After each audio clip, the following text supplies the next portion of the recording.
insisté pas mal pour que je vienne. Je suis un peu débordé. Ça fait 1 an et demi, je crois, que je lui promets que je viendrai. Il y a une sorte de constance régulièrement. Et là, du coup, je viens. Donc, merci, M. Guérand, d'assister. Merci, Mme Bravo, pour l'organisation. Voilà. Là, j'ai mis du temps à venir parce que je suis un peu surchargé. Je pars sur d'autres sujets de recherche. Et puis, venir parler d'agroécologie devant les agriculteurs. Vous voyez, il y a des trucs plus faciles à faire. C'est comme parler de changement climatique à Total, si vous voulez. Je plaisante, mais voilà. Et il fallait que je me sente un peu plus assuré sur ce thème-là, qui est un thème relativement nouveau pour moi, au fond. Même si c'est un thème que j'ai travaillé depuis longtemps, et il a pris une actualité particulière récemment. Il faut être capable de prendre du recul par rapport à cette actualité. Et c'est ça que je vais vous proposer aujourd'hui. C'est largement inachevé, là, ce que je vais vous proposer. Inachevé dans le sens où c'est des travaux de recherche en cours. Et voilà. Vous savez, aujourd'hui, la FAO tient à Rome son 5e symposium sur réfléchir sur le futur de l'agriculture mondiale. Et aujourd'hui, elle intronise officiellement l'agroécologie comme étant le système d'agriculture que va porter la FAO pour les agricultures du monde. En gros, le modèle qui est à suivre, c'est ça pour la FAO. Et c'est quand même particulièrement étonnant. La FAO est l'organe qui a porté la modernisation agricole, qui a porté la révolution verte dans les pays du Sud. Et voilà, à l'époque, c'était les pays en voie de développement qu'on les appelait. Et maintenant, elle porte l'agroécologie. Il s'est passé quelque chose quand même pour que la FAO porte ce message. Il s'est passé plein de choses. L'agroécologie a été redéfinie en partie. Mais la FAO aussi change. Et la FAO change, pour le dire vite, je pense pour 2 raisons. La première qui est que l'agriculture conventionnelle, qu'on appelle conventionnelle, l'agriculture modernisée, est en crise. Et donc il y a, je vous en ai déjà parlé à chaque fois que je suis venu, des réflexions pour inventer d'autres systèmes agricoles. Et puis la FAO change aussi parce que l'agriculture de la deuxième révolution agricole, l'agriculture moderne, évolue sans parfois avoir besoin d'assistance technique. Et la FAO, comme elle est là pour donner l'assistance technique, se réinvente aussi autour de l'agroécologie parce que le secteur du marché a pris en charge l'innovation technologique et le conseil agricole, et du coup, la FAO, d'un autre côté, se repositionne son rôle d'institution aussi parce qu'il n'y a plus besoin de porter la modernisation, maintenant elle est portée par le marché, et la FAO essaye de se repositionner et se dit comment je réinvente mon utilité. Elle la réinvente aussi autour de l'agroécologie. Donc en ce moment, c'était aujourd'hui, il y a les Twitter là, comment on dit Twitter, ça bruit, je sais pas, ça fait un bruit. Et plein de messages sur la FAO annonce que le monde pourra être nourri à échéance 2050 à partir de l'agroécologie. Voilà, la dynamique elle est là. Et c'est un phénomène extrêmement récent. Je vous ai déjà présenté ces graphes. Vous vous en rappelez? En gros, c'est des graphes qui nous représentent quels sont les débats autour du futur de l'agriculture. Chaque point est une publication scientifique. Et ensuite, on regarde comment ces publications se citent entre elles, et ça nous dessine des espèces de patates qui nous disent quels sont les grands débats. Il y a 2 grands débats très clairs entre l'agriculture de précision, qui va être en fait les suites de l'agriculture moderne, avec d'augmenter le pouvoir des technologies, qui va souvent être associé à l'agriculture de précision, enfin qui va être associé dans un certain nombre de contextes aux semences génétiquement modifiées, etc.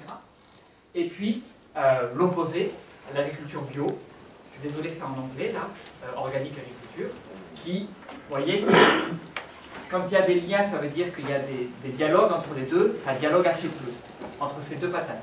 Et puis là, on a un conglomérat de formes d'agriculture qui se retrouvent autour de ce mot-clé agriculture durable. Et au début des années 2010, le débat, je vous ai déjà dit, c'était un débat entre bio-OGM et l'agriculture durable. L'agriculture durable, on ne sait pas trop ce que c'est. Vous voyez, il y a une myriade de propositions. Parmi ces myriades de propositions, vous allez retrouver l'agriculture intégrée, l'agriculture multifonctionnelle, l'agriculture écologique, l'éco-agriculture, etc. Et puis, l'agroécologie. Et l'agroécologie, c'est une des propositions de l'agriculture durable. Et en fait, elle est en train de polariser l'ensemble des propositions de l'agriculture durable autour du mot-clé de l'agroécologie. Et les débats, si on refaisait cette figure aujourd'hui, qui date, vous voyez, elle a été publiée en 2013, elle doit être sur des données qui vont jusqu'à 2008 à peu près, le temps de traiter les données publiées, etc. Si aujourd'hui on refaisait cette figure, on aurait sans doute trois patates. L'agriculture de précision, celle que je vous disais qui était portée par le marché, l'agriculture bio qui est en plein essor, hein, et puis celle-là se regrouperait plus ou moins autour de l'agroécologie qui devient structurante. Alors c'est de l'agroécologie que je vais vous parler aujourd'hui, je vais vous en parler en France, et je vais vous parler d'un certain nombre de choses, je vais vous parler de trois choses. La première, c'est la définir, la redéfinir, la rappeler. On en dit beaucoup de choses, je vais vous présenter comment nous, scientifiques, on la définit. La deuxième chose dont je vais parler, je vais en parler dans la politique française. Je vais vous en faire une rapide histoire de comment elle est arrivée dans les discours de M. Le Foll. Et puis vous présenter un instrument d'agroécologie que je vais comparer à un instrument d'écologisation de l'agriculture. On va regarder des instruments politiques, je donne tout de suite, les GI2E contre les MAEC, les mesures agro-environnementales. Et puis après, on ira voir trois territoires dans lesquels il y a ou pas de l'agroécologie pour qu'on voit concrètement sur les exploitations agricoles qu'est-ce qui se passe. Alors on va aller voir la Bresse, où il n'y a rien en agroécologie, mais justement ça nous permet de voir pourquoi il n'y a rien. On va aller voir le Pays Basque, le canton d'Asparin, et puis on va aller en Argentine, parce que vous allez voir, il y a des trucs intéressants qu'on a vus en Argentine. Et avec ça, on aura une petite idée de qu'est-ce qu'en fait on entend par cette agroécologie, et autour de quoi sont en train de se redéfinir les débats, autour de quoi la FAO imagine le futur du monde, etc. Voilà, l'idée c'est ça. Comme je vous dis, c'est du travail en cours. Vous vous rappelez, quand je vous ai parlé d'OGM, j'avais dit, ce qui est génial avec OGM, c'est que maintenant on a 15 ans de recul sur l'OGM, donc on peut regarder ce qui est arrivé au bout de 15 ans. Ben là, l'agroécologie, c'est comme si je parlais d'OGM en 1997, c'est-à-dire juste après que ça a explosé.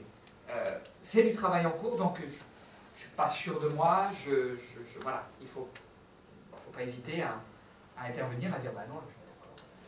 Voilà. Et je pense que l'idée, c'est de provoquer un débat autour de ça. Alors d'abord, définition des agroécologies.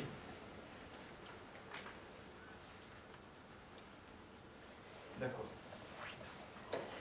Je représente un graphe qui a en abscisse l'axe des X le temps, 1930-2000, et en ordonnée l'axe des Y, l'échelle spatiale.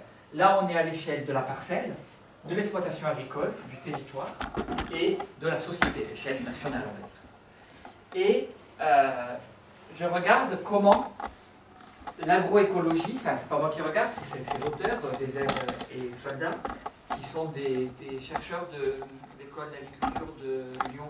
Vous savez, l'équivalent de Purpan à Lyon. L'ISARA, il me semble. C'est l'ISARA. Bon, voilà.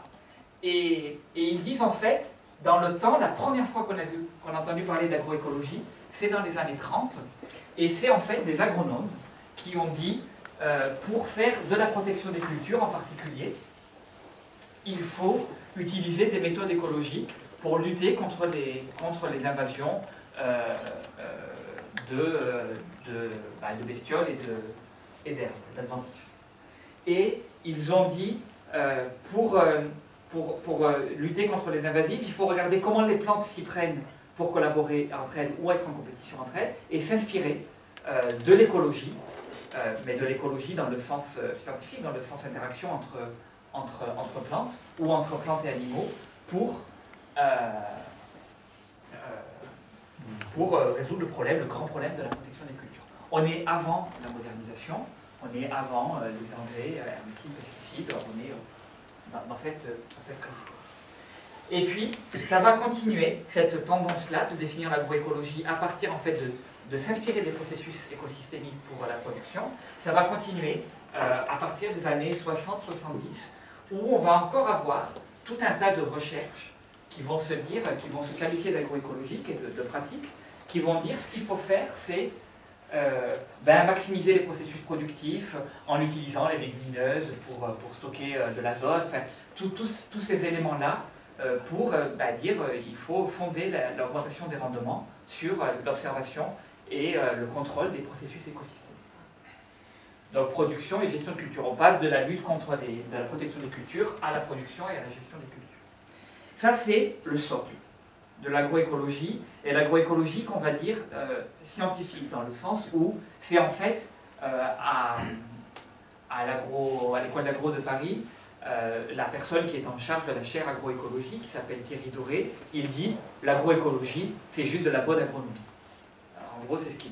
C'est de l'agronomie qui n'aurait pas besoin des engrais et qui n'aurait pas besoin des engrais, des herbicides et des pesticides. C'est revenir au fondement de l'agronomie avant l'aide, les aides fournies par les engrais, les herbicides et les pesticides à partir des années 50. Voilà la base, le fondement. Mais,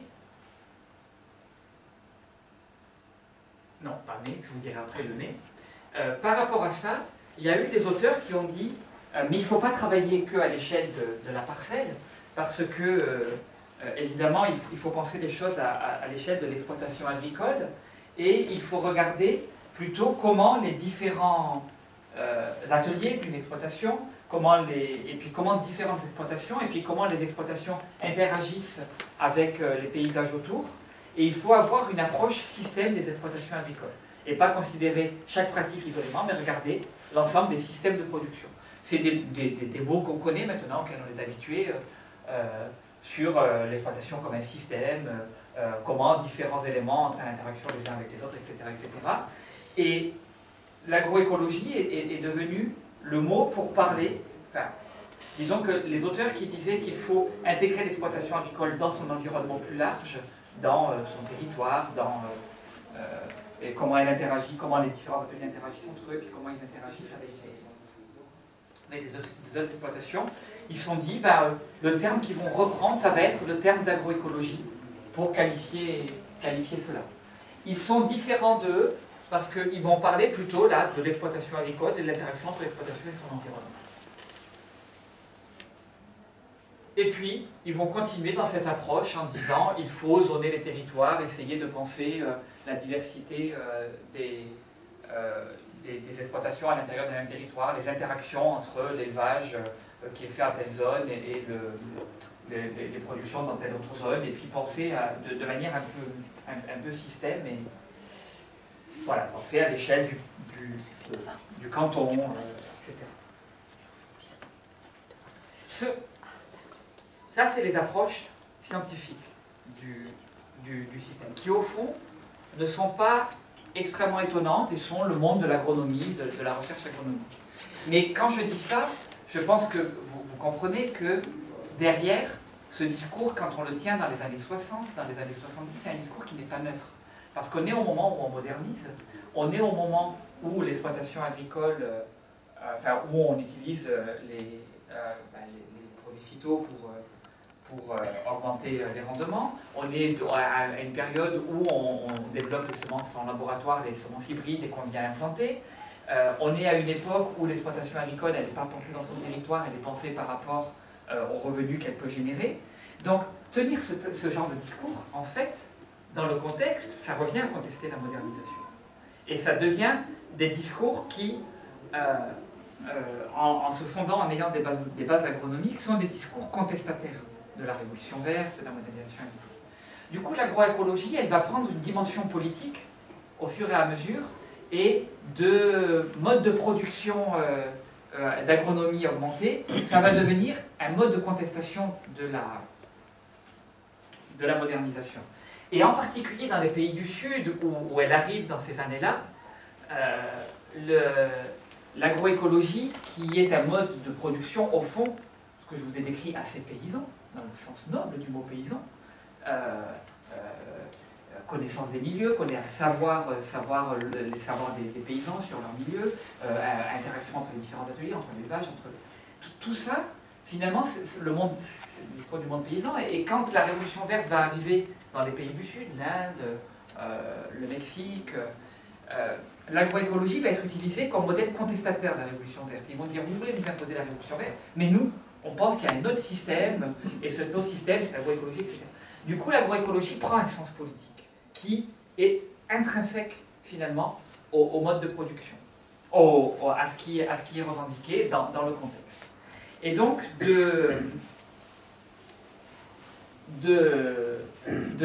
d'agronomie, elle va commencer, l'agroécologie, à être utilisée par des chercheurs en sciences sociales, géographes, l'économie sociale, les sociologues, qui vont dire, au nom du développement durable, au nom du développement rural, et au nom d'un développement rural qui inclut la plus grande diversité des producteurs, qui ne soit pas fondé sur l'intensification et la concentration des terres, etc., etc., on va défendre l'agroécologie. Et l'agroécologie devient une sorte de bannière. Et elle va garder cette ambivalence constamment entre l'agroécologie comme agronomie augmentée et l'agroécologie comme instrument de lutte et de lutte sociale, politique, etc. Et elle se politique. Alors, aujourd'hui, on considère que dans l'agroécologie, en fait, quand on parle d'agroécologie, on parle de trois choses différentes. On parle d'une discipline scientifique et de débats scientifiques qui sont ceux que je vous ai exposés, l'agronomie augmentée avec une approche système à l'échelle de l'exploitation agricole. On parle d'un mouvement social, fortement, et on parle de pratiques agricoles précises, je ne sais pas moi, différentes pratiques que l'on a retrouvées dans différents endroits. Et ces trois choses sont à la fois différentes et à la fois imbriquées. Et ça va complexifier grandement la manière qu'on va avoir d'aborder, quand on entend ce mot agroécologie, ça va le rendre flou et complexe à comprendre. Donc la discipline scientifique, elle va parler de la parcelle et du champ, de mode de production, l'agronomie augmentée, ce que je vous disais tout à l'heure. Elle va parler à l'échelle du paysage, comme je vous disais, l'interaction entre différents éléments du paysage. Elle va parler de système alimentaire, ça c'est plus récent. Elle va dire l'agroécologie, ça doit être associé à des marchés et à une alimentation locale, où on va retrouver tout le débat sur les circuits courts, hein, qu'on commence à connaître maintenant, qui vont être associés à l'agroécologie. Et puis on va voir ce discours qui va se structurer autour de ça. L'agroécologie comme mouvement social, elle va être liée au développement rural et en particulier à la contestation et de la modernisation agricole. Elle va être liée à un certain discours sur l'agriculture durable et puis elle va être portée par un certain nombre d'acteurs écologistes, défenseurs de la cause environnementale, etc. Et puis l'agroécologie comme pratique, elle va se décliner dans différentes techniques de production. Et voilà le tableau, et voilà, en fait, aujourd'hui, quand on parle d'agroécologie, on parle de tout ça. C'est des choses qui sont à la fois séparées et à la fois imbriquées. Alors, peut-être que vous le saviez, mais ça me paraît toujours utile de dire, voilà, ce terme, en fait, comme tous ces termes à succès, c'est des termes flous et volontairement flous, parce qu'ils permettent d'agglomérer un ensemble d'acteurs. Si l'agroécologie était qu'un problème d'agronome, il n'aurait pas eu le succès politique qu'il a eu. S'il a eu un succès politique, c'est parce qu'il a servi des luttes sociales, etc., etc. Et puis, si aujourd'hui il devient aussi important qu'il devient à l'échelle globale, il doit perdre sa dimension lutte sociale et il doit revenir à sa dimension agronomique. Et c'est un terme qui est dans ces univers-là. Donc très complexe, mais c'est bien la caractéristique d'un concept à succès que d'être complexe. Alors, pour la caractériser, maintenant j'ai dit ça, c'est mes discours théoriques de chercheurs. Pour la caractériser, on peut aller voir des instruments politiques précis. Alors d'abord, en France, donc vous savez, hein, l'agroécologie, c'est le fer de lance de la loi d'orientation pour l'agriculture, l'alimentation et la forêt de M. Le Foll. Voilà, c'est lui qui a porté l'agroécologie en faisant le système qu'il considère comme devant être le futur de l'agriculture française, ou en tout cas d'une certaine agriculture française. Et M. Le Foll, en cela, suit les tendances de la FAO, et plus qu'il les suit, il les précède, parce que la France est un pays moteur à la FAO, et si l'agroécologie a le succès qu'elle a actuellement à la FAO, c'est parce que la France est à la manœuvre aussi. La France joue à ce niveau-là. Mais l'inspiration de M. Le Foll, alors là, je vous rassure tout de suite, c'est pas l'opposition à la Révolution verte et à la gauche radicale et écologiste. M. Le Foll, c'est pas ça du tout. En fait, lui, la tradition intellectuelle de M. Le Foll, c'est des travaux de M. Griffon, que vous connaissez, je pense, vous l'avez peut-être même invité par l'IFOCAP, M. Griffon, oui. Et c'est l'histoire de la révolution doublement verte, l'agriculture à triple performance, les enjeux, l'agriculture écologiquement intensive. C'est-à-dire que la trajectoire intellectuelle de l'agroécologie telle que l'entendait M. Le Foll et telle qu'elle est dans la loi française, c'est que finalement, c'est, par rapport aux 3 dimensions que je vous disais tout à l'heure, ils vont surtout reprendre la dimension scientifique, en s'appuyant sur les écoles d'agro, reprendre la dimension technique, essayer de se débarrasser de la dimension lutte sociale, ou en tout cas de l'affaiblir, de ne pas lui garder sa dimension parfois révolutionnaire chez certains agroécologistes, de lui enlever aussi une dimension écologiste, vraiment, pour se dire que l'imitation des processus naturels pourrait augmenter les rendements, ou à défaut de les augmenter, limiter l'apport de matière extérieure, de produits phyto, et donc, même si on accuse une petite baisse de rendement, d'augmenter le revenu des agriculteurs par la baisse de la dépendance aux produits phyto. La philosophie, c'est celle-là, et c'est de se dire, est-ce qu'on ne pourrait pas trouver des méthodes inspirées de la science écologique pour réduire les produits phyto tout en augmentant les revenus des agriculteurs. Et chez M. Le Foll, c'est ça qui est présent. Et c'est porté par un...